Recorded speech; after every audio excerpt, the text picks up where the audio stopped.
giant circle. It'll be awesome. Should take about 30 minutes or so to get back here where we started. If everything goes safe and well, of course. It is my first day today. I watched 2 YouTube videos this morning right before my shift, so we should be fine. Been doing great. That's it, you know. Well, I'll go on the safety rules, all right? We got about 30 bridges we got to pass underneath out here. Some of them are really low. And we share the water with a bunch of other boats. We get real close to each other all the time. So I need to ask everyone to stay seated and try to keep everything inside the boat. Rule number 2, no smoking on the cruise. All right, we ban smoking from all the city parks in Texas, so don't smoke nothing. Nothing. Last rule, if you fall into the river, do not panic. Okay, I realize we got a lot of curvy sidewalks people don't see sometimes. They slip right in. No guardrails. If it happens to you, try not to panic. Okay, I can't tell you how to control your emotions. But you find yourself underwater, you don't want to freak out. That could be bad. What you should do if you're in this river, first thing you do, stand up. Walk back out of it. It's 3 to 4 feet deep. You should be fine. It's about waist high for most of us.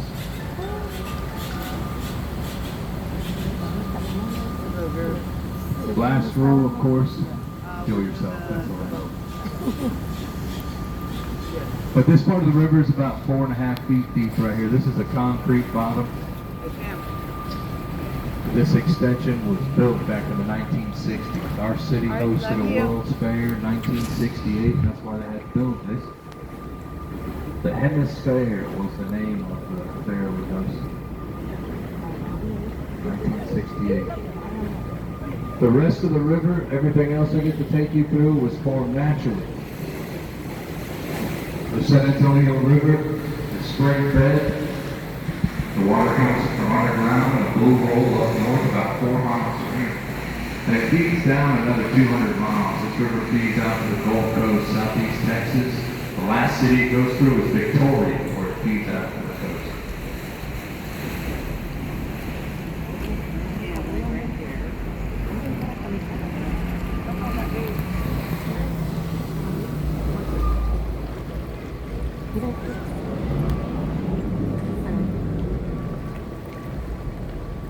Here in front of us, we got a big Hilton hotel right here on the river. Palacio del Rio. It's a Spanish palace on the river. This thing has a world record in the Guinness Book. The hotel, the building itself. There's 500 guest bedrooms. It's standing over 20 floors. And they built it in 200 days. Less than 8 months, they built the whole thing. It's kind of hard to believe, you know, built something this big so fast. The bedrooms were actually built 8 miles away in a warehouse. So they used concrete to mold each one of these rooms individually into boxes. Built 16 of these bedrooms every day, modular units. They moved the rooms, they put everything inside of them. Plumbing in the bathrooms, furnishings, all the electronics. Fabricate 500 rooms with 5 floor designs. Wow. Set the rooms on flatbed trucks. Drive all of them here. When the rooms got here, there were 2 cranes in place waiting. They kind of like this, they just lift the rooms, lock them in the foundation, and just start stacking them, room on top of room, like a bunch of giant Legos. And in 48 days, they finished that process. They stacked all 500 rooms, and the building was complete. So they opened it. 3 days later, all the guests start checking in. Wow. Right after construction. So is it ever renovated at all? Like how is it renovated? That's right. Fully fabricated, fully furnished. Everything was ready to go. The plumbing was like puzzle work. The electronics were plugged into the elevator shafts. So if you look at the rooms behind me, the first rooms that were stacked were the ones in the corners right there by the elevators. And that's where they activated all the electronics. They plugged them into the walls. And then each room, corresponding rooms, they were all plugged into each other. So each room was activated as it was stacked and laid into place. You see these bricks layered up in between them. There's 24 inches of space where the electricians were working in between the rooms. So they had 2 feet of space to work in there. And the bricks were layered up from floor to floor as they were going up.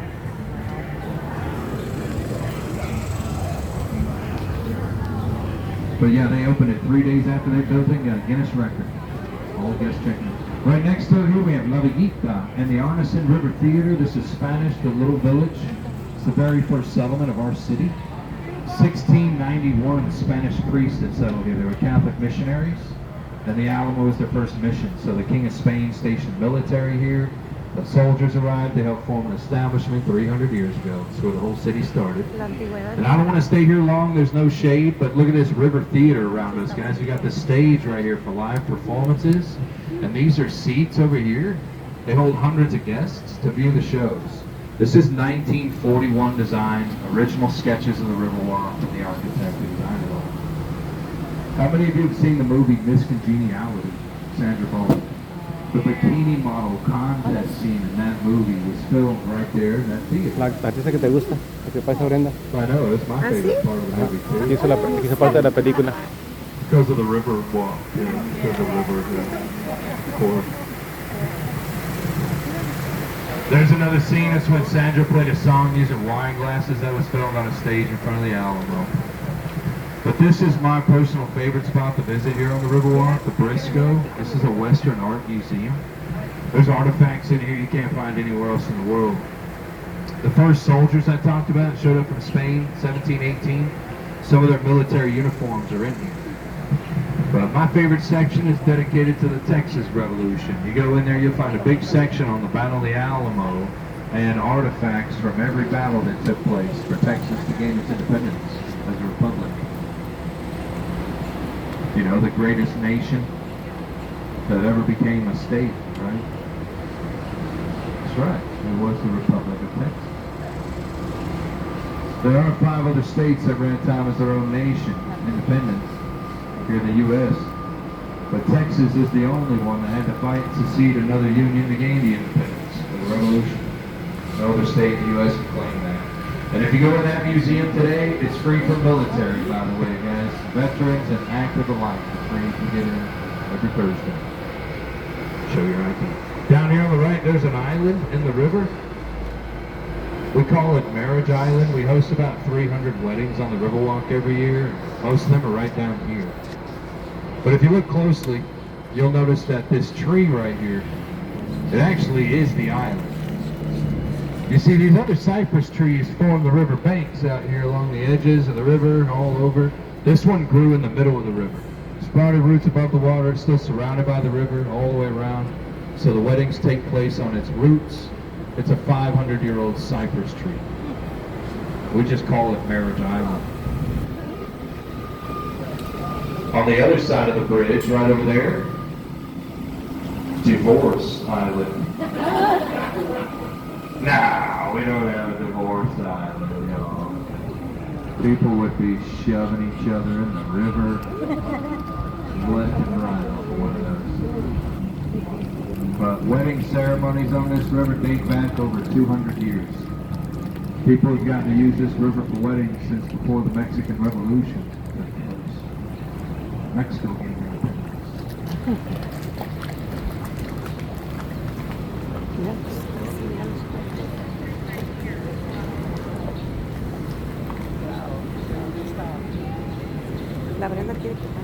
Straight ahead of us, you'll see a red brick building with a bullet-shaped tower, a green tile rooftop. That's our Bexar County Courthouse, y'all. It's the oldest in Texas. And saying you got the oldest out of all the counties in this state is a really big statement. Because you can only find 8 states in the U.S. that have more than 100 counties. Texas is the only one that has more than 200. There's 254 counties in Texas alone. And that courthouse is the oldest out of all of them. You know, second on that list is Georgia with 159. So we have nearly 100 more than the state in second place. And I just said there's only 8 that even have 100. We got 100 more than one right behind us.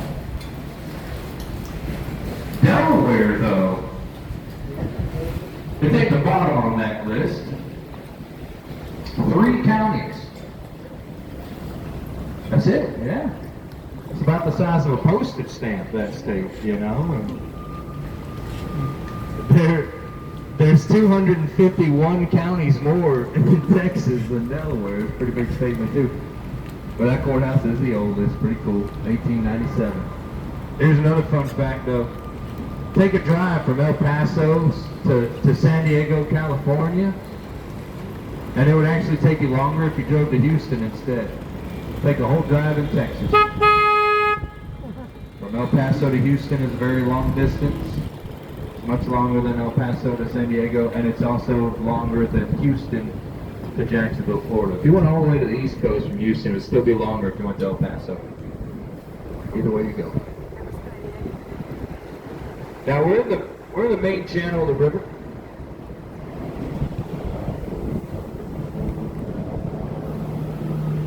If you look behind me about 2 blocks, you'll see a drop in the water level. You guys feel the AC? See that drop back there? There's a 20-foot waterfall. That's a floodgate. It's controlling everything I'm taking you through. We're on the top side. The fall levels the water out, stops it from rising the eye. That's where we get rid of the weak float captains. Yeah. But it controls everything I'm taking you through. Like I said, the fall, make sure it doesn't rise up any higher, above the sidewalks, into the streets.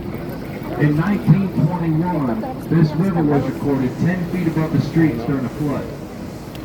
So you see this slab right here under the red brick? That's the street level. 10 feet goes into the second floor of this building. That's exactly what people had to experience in 1921. This entire city was devastated from thunderstorms. So the engineers redeveloped the streets and built storm drains on like this one. See that drain and that one there? When it rains in our city, all the storm waters from the streets are redirected down to the river so they can be controlled. And that protects all the streets above us today and everything in it. The big latch door you see in the middle, that's where the Ninja Turtles live. They protect the streets too. But when it rains, the water just comes down, the floodgates do their job to maintain the water levels you see today, and that's where the river stays throughout the whole year. We have not experienced a flood from this river since 1921. It's now been over 100 years.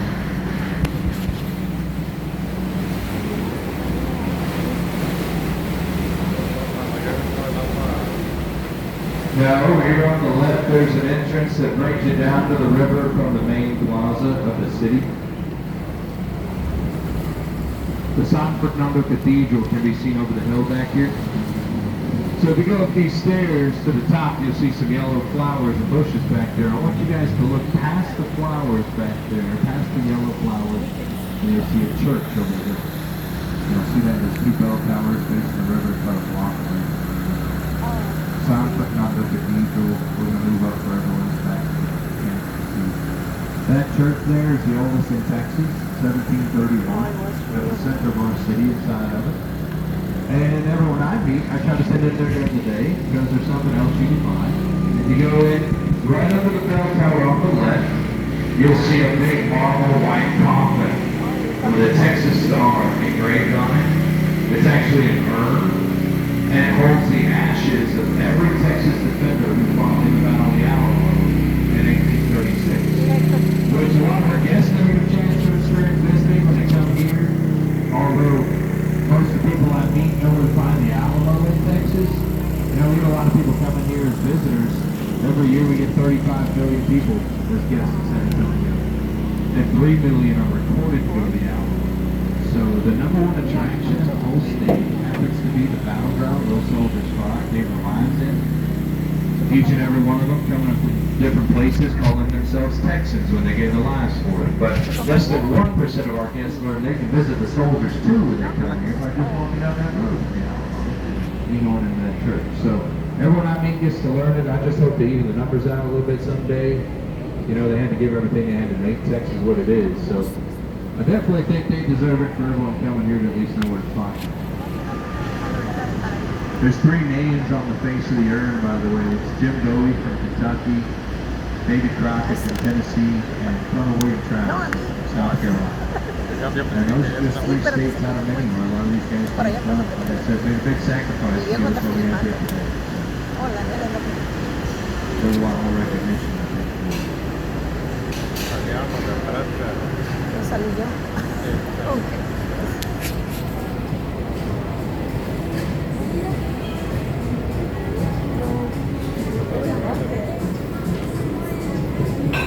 Se me locura ahí.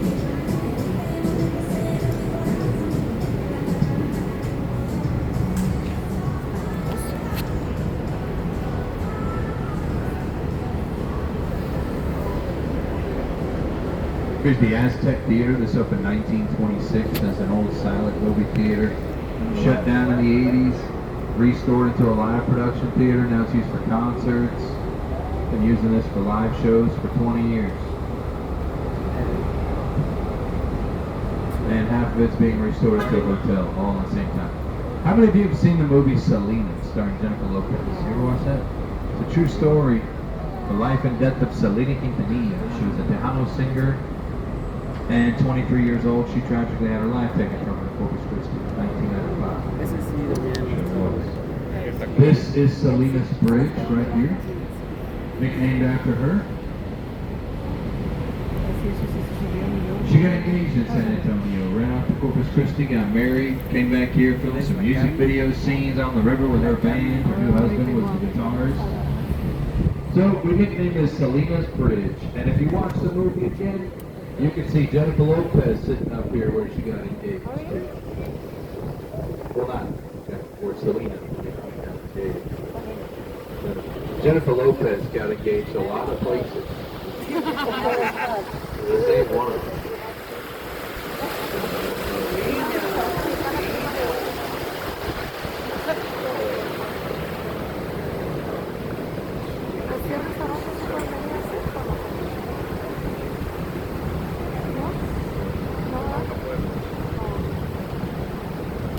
Burgers smell good.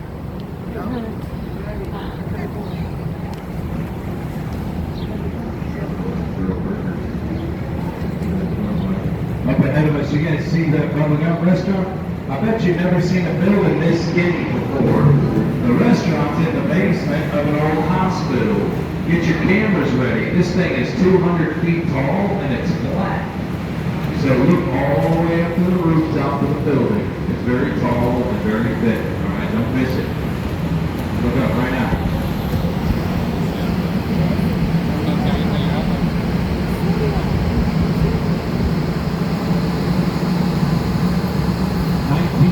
That was the Nick's Hospital. This became the first hospital that had its own air conditioning system. It shut down 7 years ago, y'all. This was a clinic for 90 years. Marriott bought it, $19 million, renovate it to a hotel.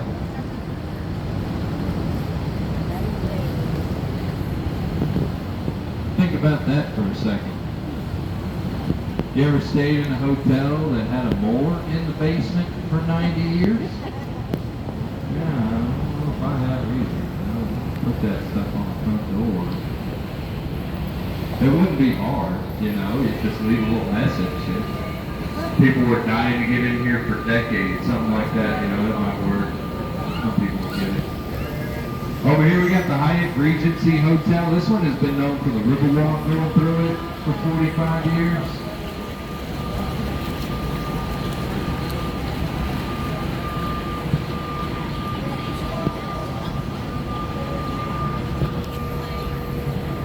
The Alamo is on the other side. You go through that hotel, you follow the river, it's a shortcut to the Alamo.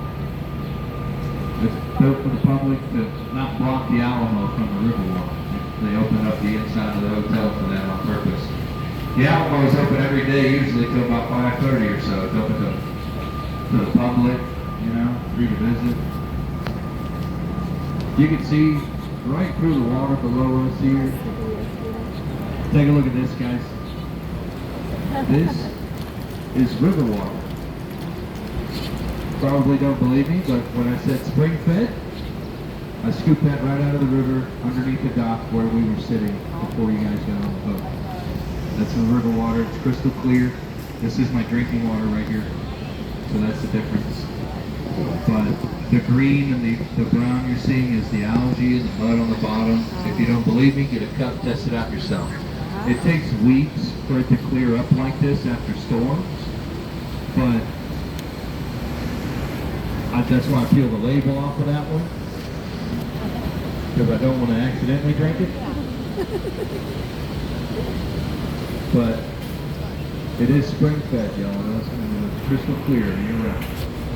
You know, before the Spanish arrived here, the natives that lived here had a name for this river already. It was called Yanaguana, which you might have heard that phrase spoken here in San Antonio before. Se llama Yanaguana. It's a phrase in English. It means restful clear waters. But it was the tribes known as Payayas that lived in this area on this river before the Spanish arrived.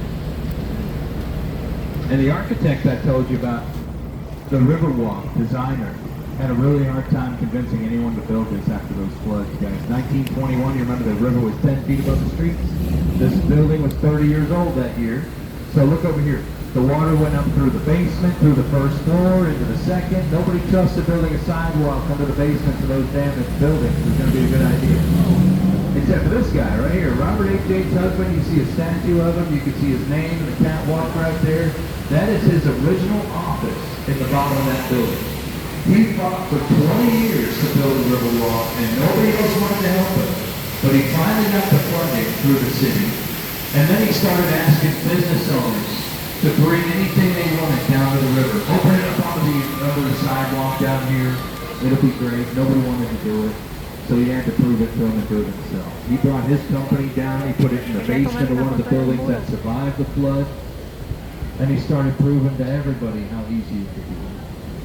The problem is they didn't trust the flood control system the way he did. They told him that it hadn't flooded in 20 years because the storms aren't heavy enough. And when they are, you're risking everything.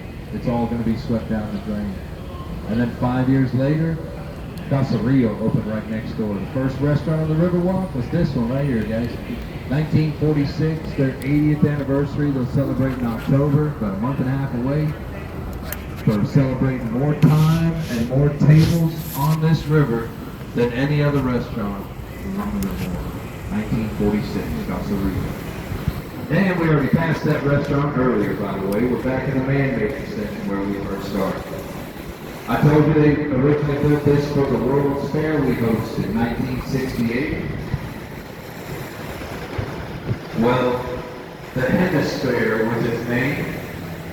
It brought 7 million people here. It was known as the largest fair in the South U.S. They just didn't have space on the river to build the Hemisphere, so they found a way, and they brought the river to the fair instead. When they extended the river, the Hemisphere and Riverwalk were brought together. I also told you a story about that Hilton back there. That I told you they stacked it together, got a Guinness record when they opened it 3 days later. I didn't tell you the end of the story. 2 days after opening was the day the Hemisphere started. If you're wondering the deal, why they were moving so fast, there were a dozen companies that turned that job down. They all said the same thing. It would be impossible to get it done by the fair. The architect, the engineer who built that, made a promise in September to have the hotel ready in April, and he hadn't even started. He had 8 months. When he got it done, he had 5 days left. He got a Guinness record. Opened it 2 days before the fair. And you can see the Tower of the Americas up there. That was the centerpiece to the World's Fair. H.P. Zachary Jr., the man who got the Guinness record, was the man who cut the ribbon to start the World's Fair. They gave him another bonus for keeping his promise and breaking a record for it. But it still holds it, guys. That hotel is the tallest modular structure built in the fastest time. But let me tell you something. Both of those Marriotts in front of us were built in modular construction. The only thing is, that was the first hotel in the world to ever do it, and it's still the fastest ever since. The fish just popped up in front of us right over there. Up in front of